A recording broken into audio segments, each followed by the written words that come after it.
We have a new format that mixes elements of pre-constructed decks with limited. We have a bunch of new cards being added to Historic. Here's everything you need to know about Jumpstart Historic Horizons.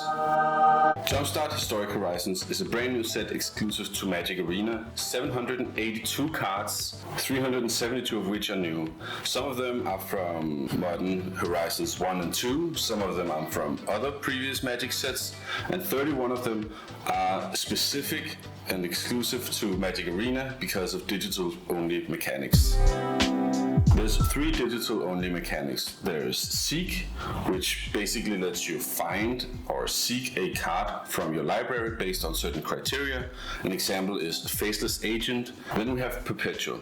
Perpetual permanently modifies a card across all zones of play. That means that if you have a card in your hand and it gets modified, it will keep those modifiers if it goes to the battlefield or if it goes to the graveyard and back again or exile or wherever. No matter where it goes, it keeps these modifications.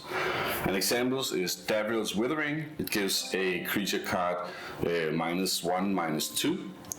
And it will keep that wherever it goes. So if it dies and it gets brought back from the graveyard, it will keep the -1, -2. Last is Conjure. It basically adds another card.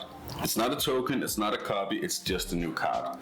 An example of this is the Wingsteed Trainer, which when it enters the battlefield, it conjures Stormfront Pegasus, which means that you just get a card called Stormfront Pegasus in your hand. These mechanics have had a wide variety of reception out on the internet. It's been everything from, oh my god, Magic is breaking and paper Magic is dead, or people being like meh, or somewhat optimistic, like amazing with some new design space, but the very positive reactions have been few and far between. The biggest thing for me is that I would have loved to see historic events in real life once the pandemic is over, and I guess having digital only cards will kind of make that difficult, but we don't know where it's gonna go, only wizards know. It's interesting to see what happens next. As mentioned previously, his Jumpstart Historic Horizons. Jumpstart Historic Horizons brings a bunch of new cards to the historic format that are very exciting and are destined to make a splash in the meta. I definitely recommend going through the spoiler yourself. There's so many interesting cards and I cannot possibly cover all of them here, but here are some of the cards that I think are destined to make a splash. We have some interesting artifacts like Thought Monitor, Nettle Cyst, Esper Sentinel. White has a bunch of interesting creatures: Ranger Captain of Eos, Thalia's Lieutenant, Blade Splicer, Restoration Angel, and Vesperlark, Seasoned Pyromancer, Archmage's Charm, Yawgmoth, Thran's Physician, Dragon's Rage Channeler, Davriel's Withering as mentioned before, Goblin Dark Dwellers, and Unholy Heap. How the meta will actually look after these cards have been released is yet to be seen. I wouldn't advise going out and spending wild cards on all cards you think are interesting. Give the meta a couple of weeks to settle and you'll soon be able to see which cards are actually interesting for your decks. If you are interested in Squirrel Tribals or Merfolk, there's also a bunch of new interesting cards. Just go and take a look. So if you're anything like me, you are quite interested in acquiring all the cards, maintaining a full Magic Arena collection. It's not that easy with this set. The only way to acquire cards is basically through wildcards, which, let's be honest, we all like wildcards all the time. The other way is entering the event, choosing the packs, winning and getting the individual card rewards, and then repeating that process. Rares and mythics you open in the packs during the event are yours to keep, but if you get a 5th copy, you won't get anything but Vault Progress in return. So you have to be careful and not choose packs that has rares and mythics that you already have 4 of. If you're only after a small selection of cards, you can also enter the event with the hopes of getting the packs with cards that you want, and then go for those specifically and more or less ignore the rest of them. But if you really want them all, let's dive into how this would actually look. With a total of 85 rares and 13 mythics, if you times it up by 4, it's 340 rares and it's 52 mythics. This totals 394 cards. Each of the pack you open has 1 rare, or mythic. Sometimes it has a second, but not all the time.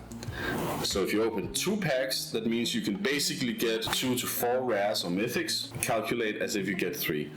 Then you get the 2 individual card rewards for winning the 2 matches, and that totals to 5 cards per event. 392 divided by 5, that gives us 78.4, so 79, because you cannot enter half of an event. If you times that up by 400 gems, it's gonna be a grand total of 31,600 gems, or for the 2,000 gold, it's 158,000 gold.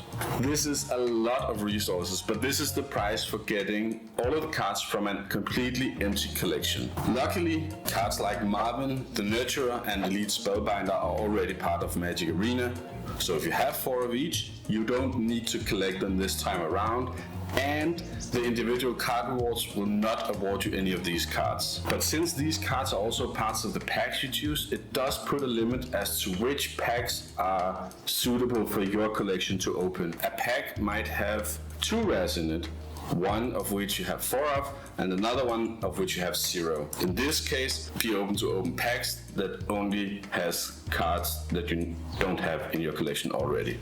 So my advice for getting a full collection of Jumpstart Historic Horizons is to play as much as you can until you start seeing a lot of packs with cards you already own 4 of that you don't want to pick, and then from there on, take a look at your collection, see how many cards you are missing, fill up the remaining playsets of the cards you want with wild cards, and leave the rest.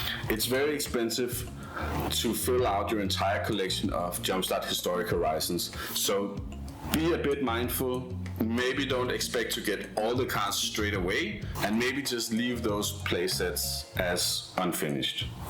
Now, a tricky thing about Jumpstart Historic Horizons is that you cannot search your collection for all of these cards at the same time. If you search your collection for E:J21, you will see all of the cards that are exclusive to Historic Horizons.